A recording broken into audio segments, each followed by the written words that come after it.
I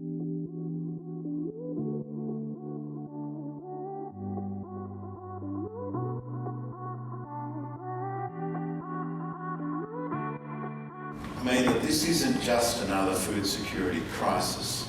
Yes, we have a lot of hungry people, we have people facing acute starvation, and we have, bizarrely, in many countries in this region, simultaneous high levels of stunting and high levels of obesity. We're at a weird moment in human history where we have more than enough calories, but most of us are not eating a healthy diet. And now we're seeing these crises interlink. And if you look at this next graph, you can see that when we last had big spikes in food prices in 2007-8, the grey bars are GDP of low and middle income countries. And so that food crisis came on the back of very strong economic growth. If you look at the current price spikes in fertiliser and fuel and food, they're coming off negative GDP growth. And so countries have far less room to move, particularly in low and middle income countries. They're cash strapped. So trying to respond to shortages in the current situation is much more difficult than it was in 2007-8.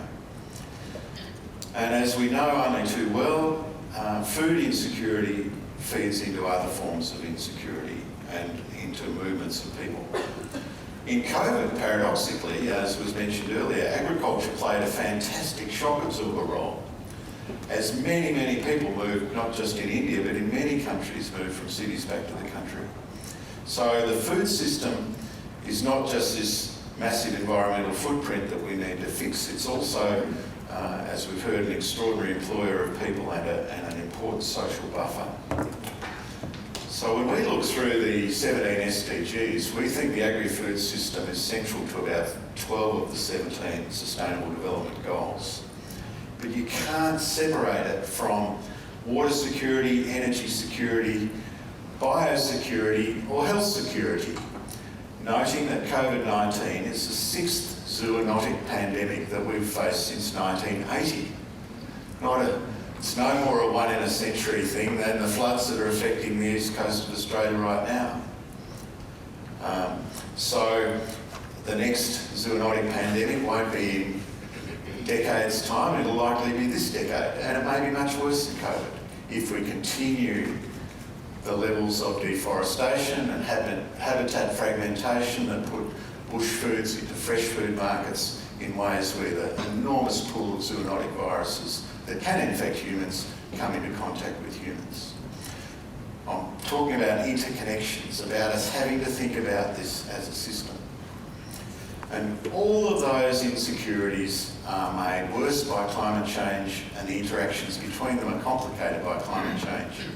And when I talk about climate change, I'm talking about the direct impacts of climate change, our policy responses to climate change, and our adaptation to those direct impacts. So it's an umbrella term for not just bad stuff happening, but for how the society needs to do it, including the decarbonisation of the whole economy.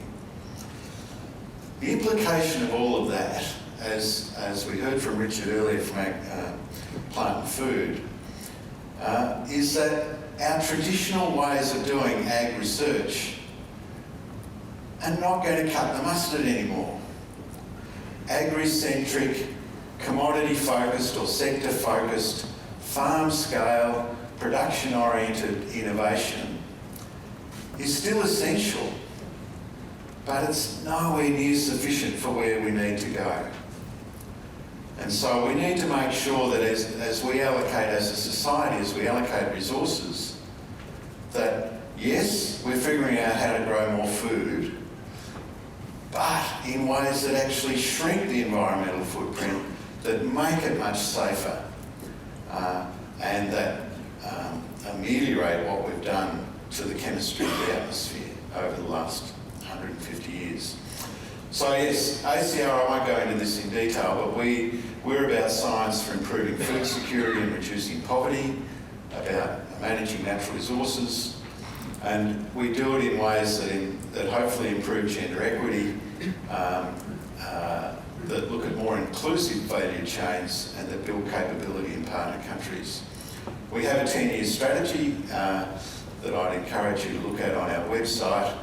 But over the last 40 years, we've funded about 1,500 projects in 35 countries. We have 800 science leaders that we've trained across the region. And we thought we can't walk the talk or do the talk on gender if we're not doing it internally. So we've increased the number of women in senior positions in ACIAR from 11% to 70%. And that is probably the single most transformative thing that we've done.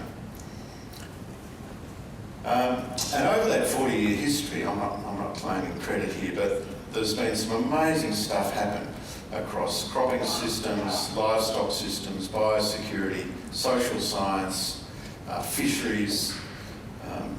We've revegetated 40% of the hill slopes of Nepal, coral reef restoration, and more recently some innovative social science around farm family teams in Papua New Guinea, and some very exciting work with our partners here, AgriFutures and ACIAR, the International Centre for Insect Physiology and Ecology in Africa, around insect-based feeds.